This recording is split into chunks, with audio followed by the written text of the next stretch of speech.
Basta batas. Basta batas. Basta batas. Diba? Kasi yung pagmumura mismo, sabi ng Korte Suprema, ay hindi nangangahulugang gumagawa siya ng kasong krimen.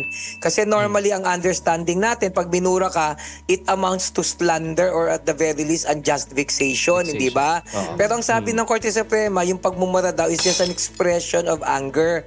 So, halimbawa, pag sinabihan ka ng PI, hindi naman ibig sabihin PI talaga yung nanay mo, di ba? So, yan ay nababanggit lamang niya, hindi para sabihin na P ang iyong ay, hindi ba? Para yung ka nga nagagalit lang kasi siya, hindi niya mapigilan yung galit niya, uncontrollable, nagmumura siya, so hindi siya slanderous. So, hindi porkit nagmura pwede mo idemanda. Pero, kung yung pagmumura consciously, ang purpose talagang inihiya ka, binivex ka, ini-stress ka talaga, di ba? It's very humiliating, embarrassing.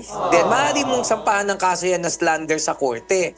Bakit? Kasi, yan ay nagdudulot ng hindi magandang damdamin, unjust vexation yan. Ngayon, kung siniraan ka naman, again, pag minura-mura ka, first, pag nagmura per se, hindi po yan unjust vexation automatic. Kasi nga, yung pagmumura is just an expression of anger. Pero kung yung pagmumura ay sa isang paraan na ang purpose, hiyain ka talaga. Iba usapan yun.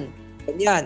O kaya naman, siniraan ka, di ba? Nagsalita siya ng mga bagay na hindi totoo na nagdudulot ng kahiyahiyang bagay tungkol sa iyo. O kagaya, o kaya chinismis ka. Yung chismis can be a form of slander at maaari ka din pong mademanda na kaso kriminal kung chismosa ka, hindi ba? Sabi mo, si ganito may kabit, wala naman palang kabit, di maaari kang idemanda. Actually, kahit nga may kabit yan, pero ginawa mo sa isang paraan na may mali siya, maaari kang mademanda. Basta batas. Basta batas. Basta batas.